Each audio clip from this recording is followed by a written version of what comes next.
행하여 라는 제목으로 말씀 증거할 때 많은 은혜를 받으시기 바랍니다.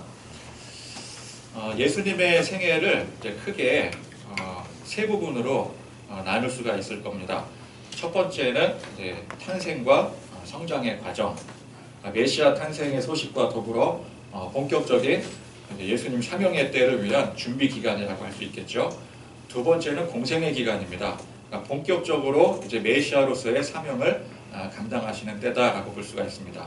이 복음서의 대부분의 분량이 바로 이 공생의 기간의 기록이다라고 할 수가 있죠. 세 번째는 이제 십자가 고난과 부활입니다. 그러니까 메시아 사명의 완성이자, 그러니까 메시아 사명을 이제 열심히 공생 기간 동안 감당하신 것은 결국 이 십자가를 위해서 감당하신 거 아니겠습니까?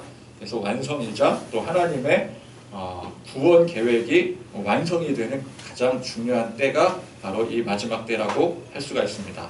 그러니까 예수님의 탄생과 성장 그리고 공생의 기간은 바로 이 구원의 계획이 완성되기 위한 과정이요, 이 구약 성경 전체가 바로 그 과정이기도 한 것입니다.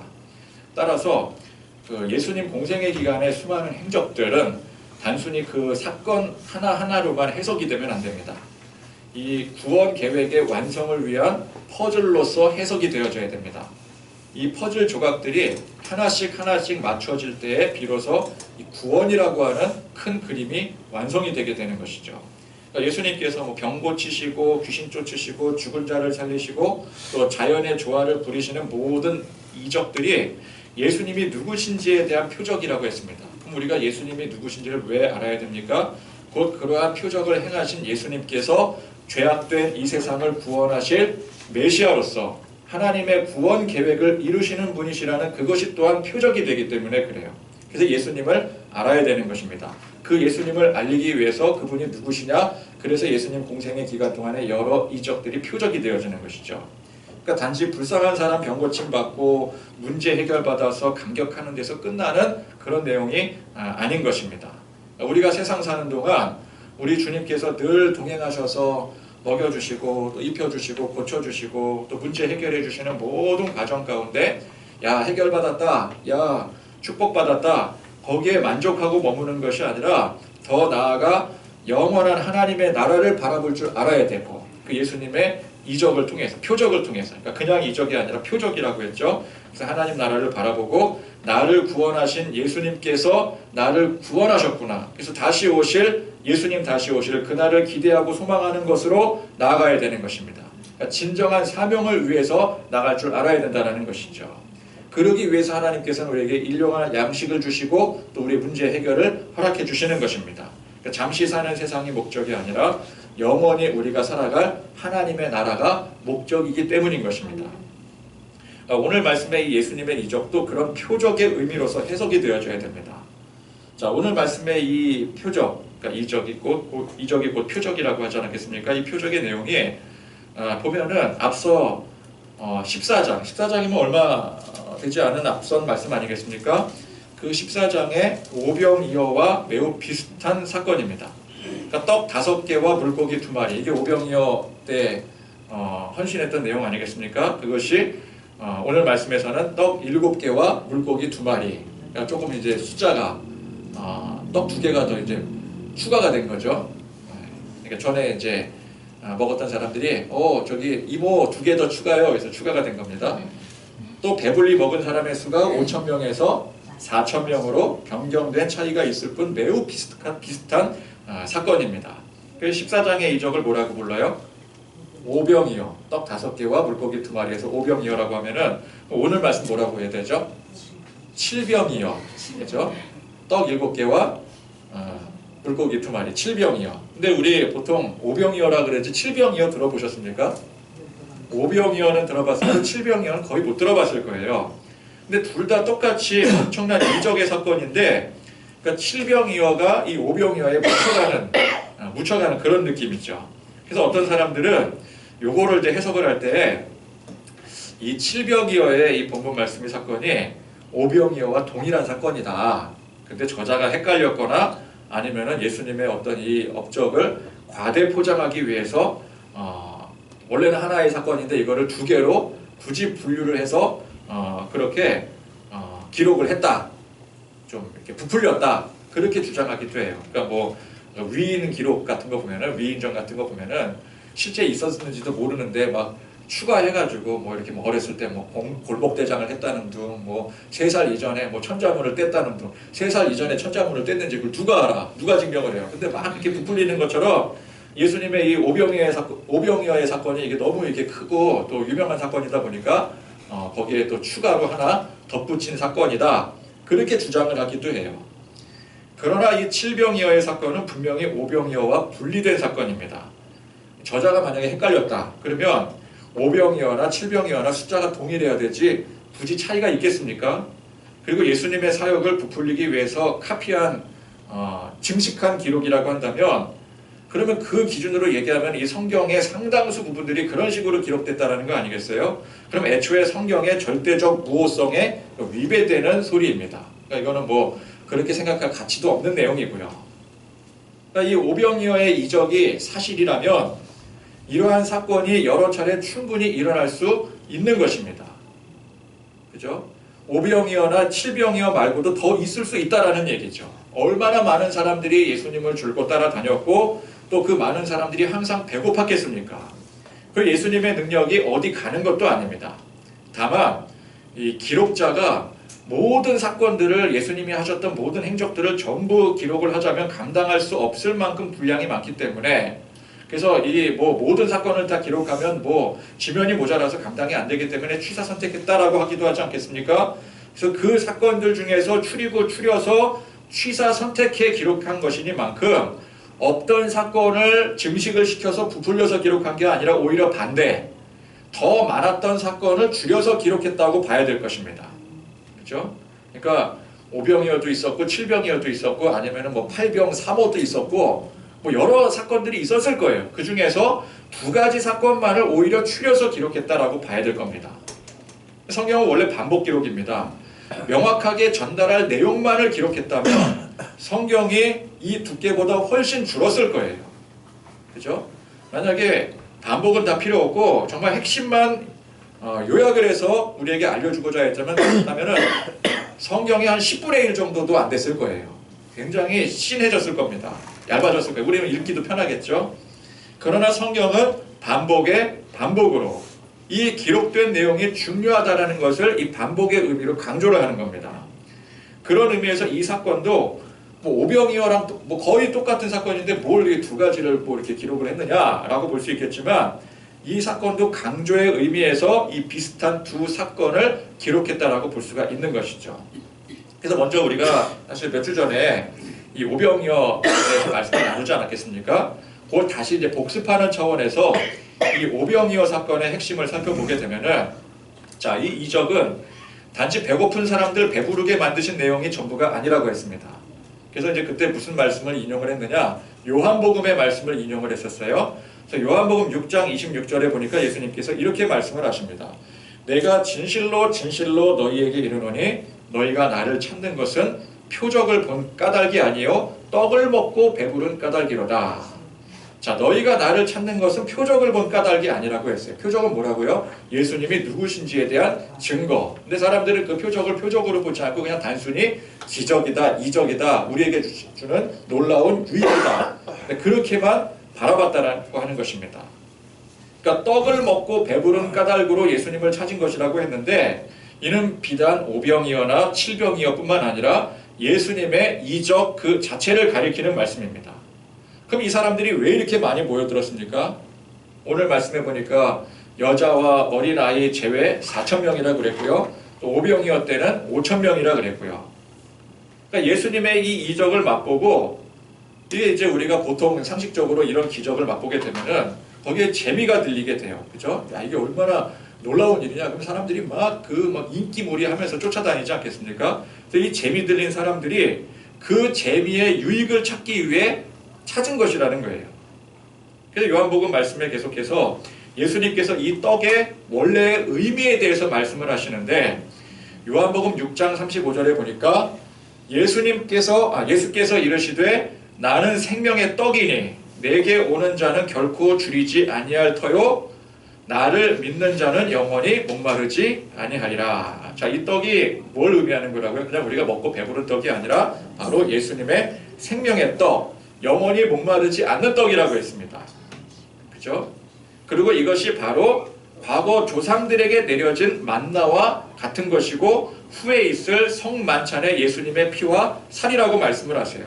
요한복음 6장 51절에 보니까 나는 하늘에서 내려온 살아있는 떡이니 사람이 이 떡을 먹으면 영생하리라. 내가 줄 떡은 곧 세상의 생명을 위한 내 살이니라 하시니라. 그러니까 하늘에서 내려온 만나, 구약의 만나, 그리고 이제 오늘 말씀에 또 지난 말씀에 오병이어나 칠병이어를 비롯한 이적들, 그리고 성만찬의 예수님의 피와 살 모두가 같은 의미라는 거예요.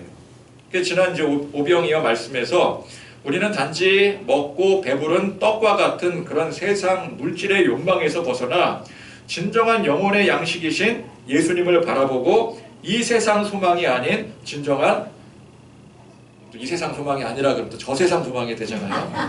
네.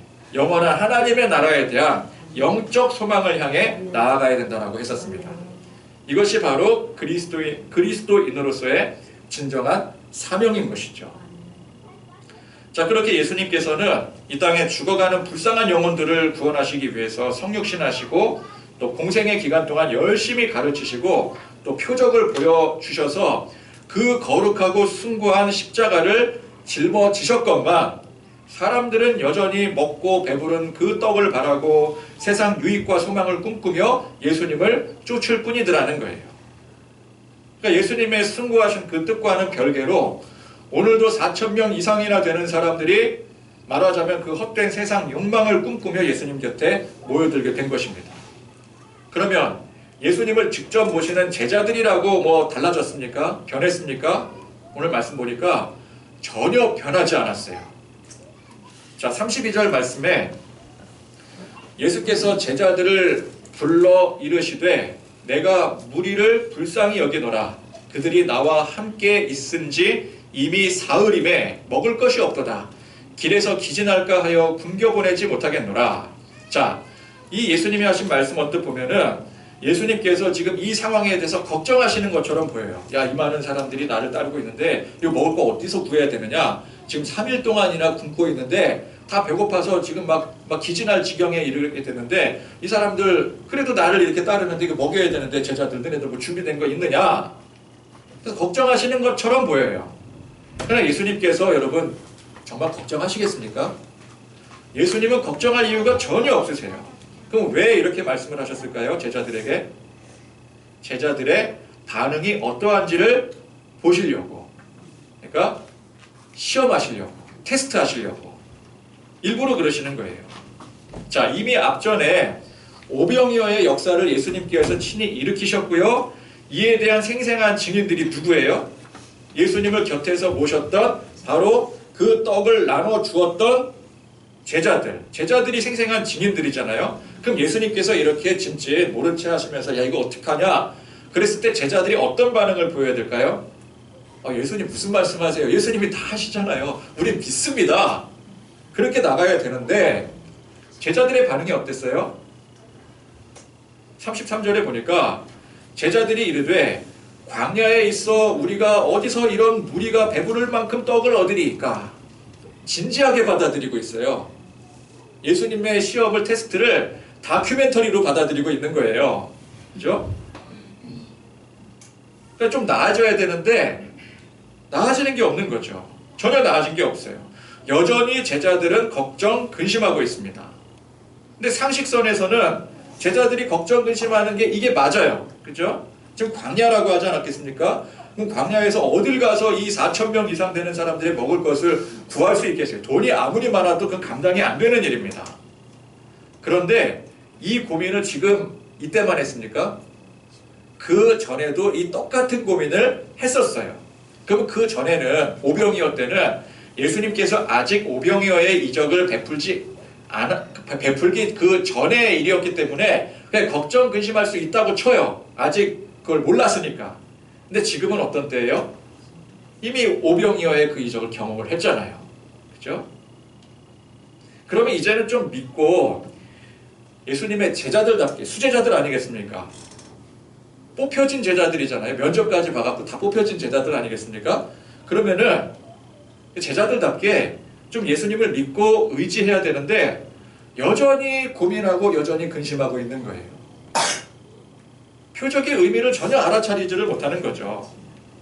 자, 바로 뒤에 이제 16장 내용에 보면은 예수님께서 이제 악한 세대가 표적을 구한다고 비판을 하시고 바리새인들과 사두개인들의 누룩을 주의하라고 말씀하십니다.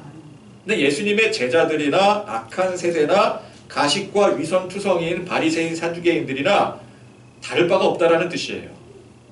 자, 16장 8절에서 10절에 보니까 예수께서 아시고 이르시되 믿음이 작은 자들아 어찌 떡이 없으므로 서로 논하느냐 너희가 아직도 깨닫지 못하느냐 떡 5개로 5,000명을 먹이고 주운 것이 몇 바구니며 떡 7개로 4,000명을 먹이고 주운 것이 몇 광주리였는지를 기억하지 못하느냐. 자, 여기서 또 일단 알 수 있듯이 이 사건이 별개의 사건이라는 것을 알 수가 있죠. 예수님께서 따로 언급을 하셨습니다. 분명히.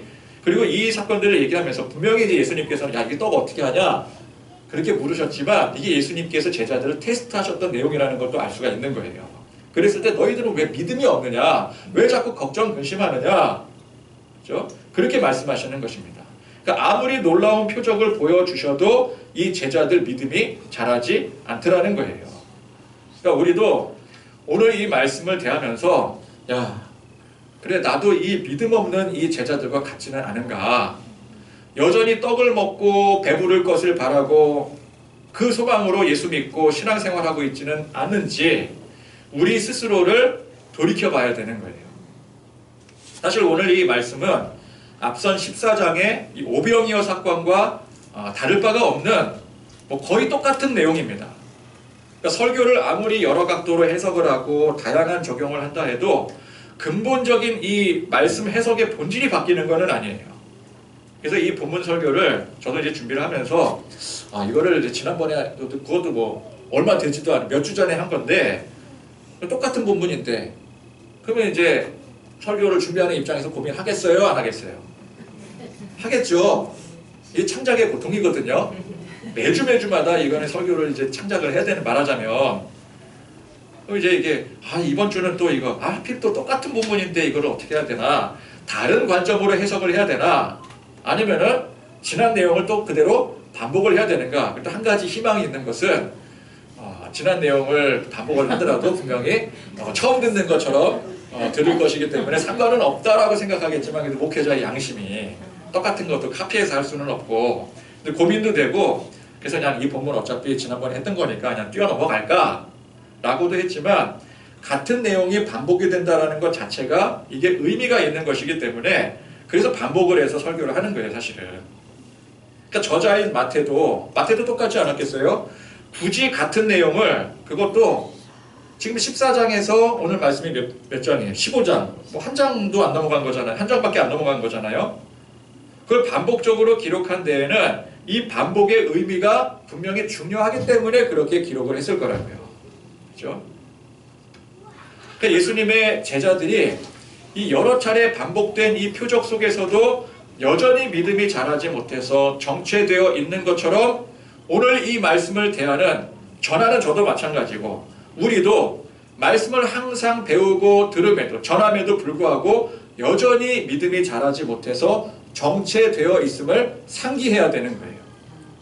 그래서 들었던 말씀이지만 또 들어야 되는구나. 우리가 그렇게 이해를 해야 됩니다. 자, 우리는 여전히 뭐가 중요해요? 떡이 중요한 거예요.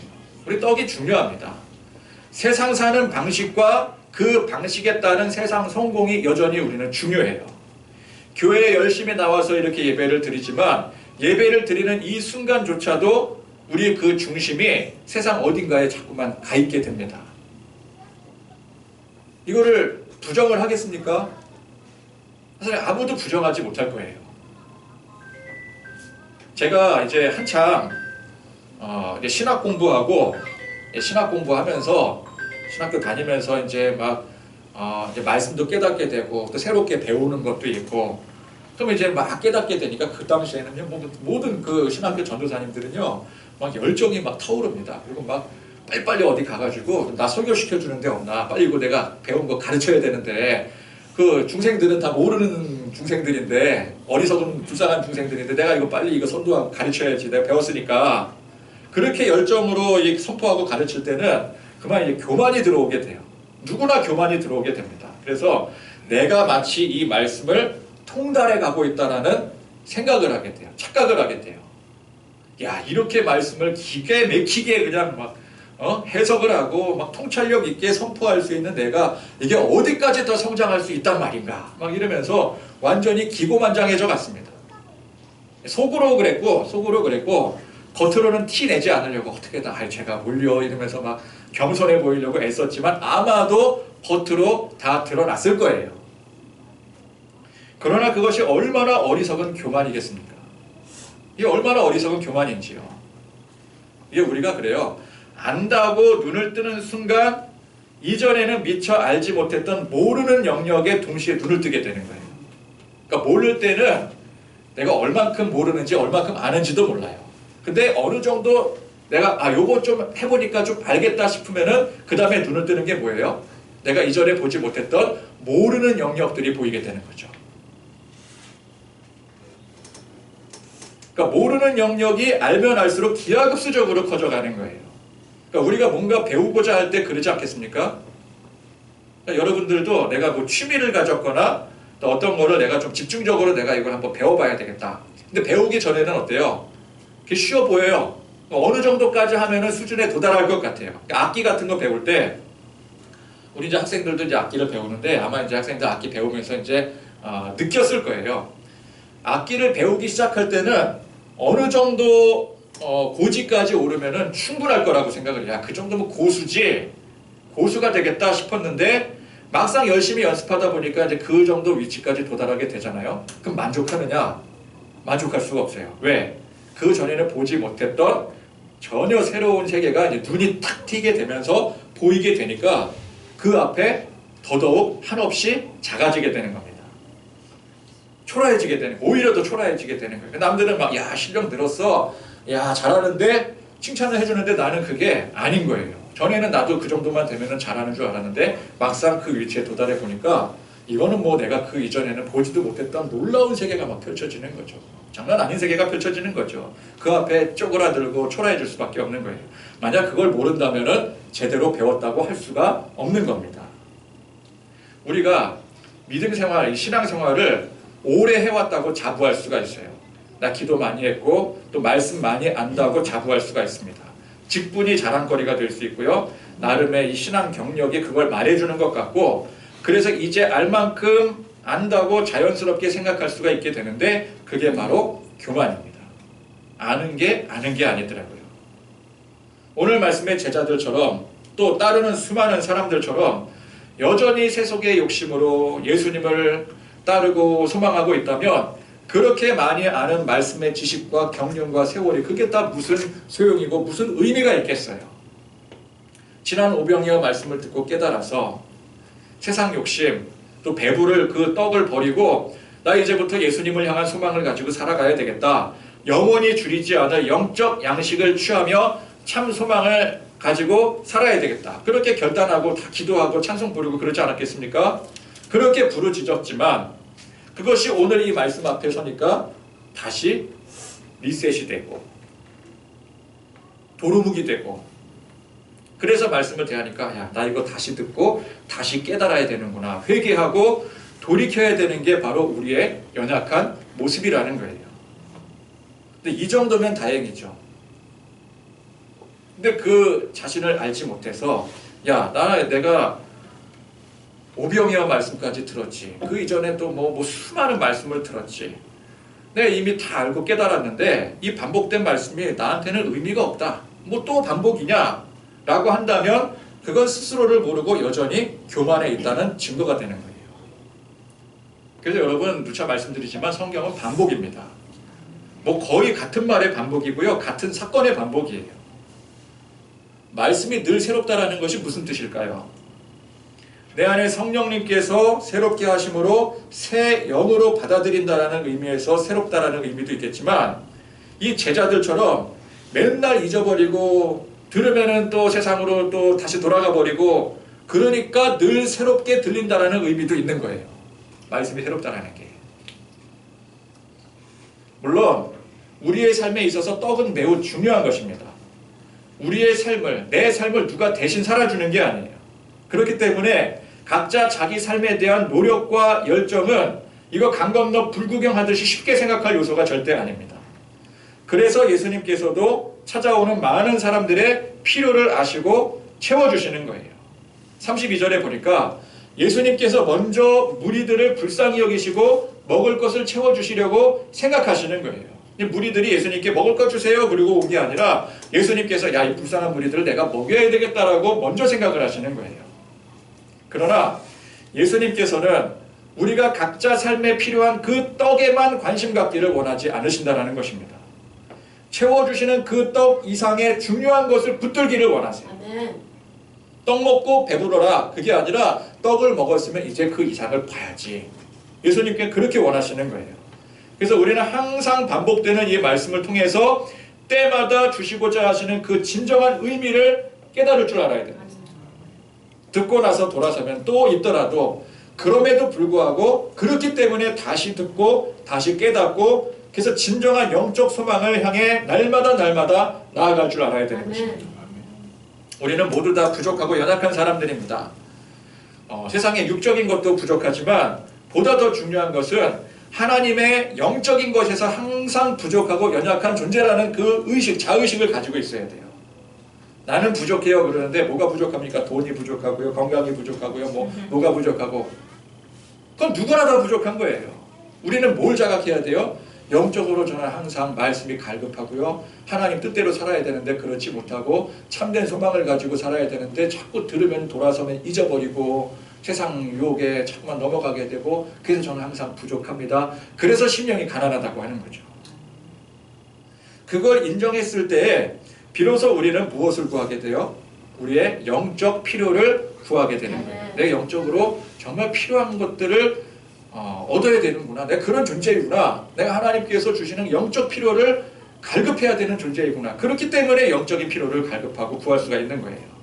정작 내 영의 필요에 대해서는 무관심한 채 육의 필요만 갈급하여 구하는 데 머무르면 안 된다는 것입니다. 우리는 내 영의 소망, 하나님 나라에 대한 소망으로 살아야 됩니다. 그렇게 살아야 되는 하나님 나라의 백성으로 이미 거듭났기 때문에 그래요. 여전히 세상 근심 걱정에 사로잡혀 살아가고 있지만 오늘 말씀에 또 주시는 중요한 힌트가 무엇입니까? 그런 세상의 필요를 예수님께서 먼저 아신다는 거예요. 예수님께서 다 아시는 거예요. 지금 이 사람들이 배고프구나, 줄이고 있구나, 먹여줘야 되겠구나. 그걸 예수님께서 제일 먼저 아세요. 우리가 그 필요를 구하기도 전에 예수님께서 이 무리를 불쌍히 여겨주시고 이적을, 표적을 베풀어 주셨더라는 거예요. 제자들이 아무런 준비가 되어 있지 않았어요. 그럼에도 불구하고 고작 떡 7개와 생선 2마리를 가지고 4,000명 이상을 배불리 먹여주시더라는 것입니다. 이 주기도문에 날마다 일용할 양식을 베푸시는 하나님을 고백합니다. 그러니까 그런 것, 우리 일상에 필요한, 우리 육에 필요한 모든 것들은 우리가 걱정하고 고민하고 근심할 일이 아니라는 뜻이에요. 그건 누가 채워주시는 거예요? 우리 하나님께서, 우리 아버지께서 이미 다 아시고 채워주실 것들이라는 거예요. 그럼 우리는 무엇을 구해야 됩니까? 세상 돈이나 세상 어떤 문제나 세상 성공을 구하는 것이 아니라 우리의 진정 영적 필요를 하나님 앞에 날마다 간구하고 구하고 나가야 되는 거예요. 그게 오늘 이 생명의 떡이 주는 중요한 의미인 것입니다. 반복된 의미인 거예요. 그래서 우리는 육의 양식을 하나님께서 더 잘 아시고 채워주시는 줄을 믿고 그것으로 걱정하고 근심하는 것이 아니라 영의 양식을 위해 기도하고 소망하는 사람들이 되어줘야 될 것입니다. 그게 제자들처럼 맨날 잊어버리고 다시 세상 근심 속에 빠져 돌아간다 할지라도 그렇기 때문에 항상 반복이 되어지는 이 말씀을 또 오늘도 들려주시는 이 말씀을 듣고 다시 깨우치고 일어나야 되는 것이죠. 그래서 오늘 이 말씀 속에서 다시금 우리에게 강조하시는 이 영의 양식에 대해서 또 하나님을 향한 참 소망으로 고백하고 다시금 결단하며 나아가는 저와 여러분들이 되실 수 있기를 축원드립니다. 찬양하시겠습니다.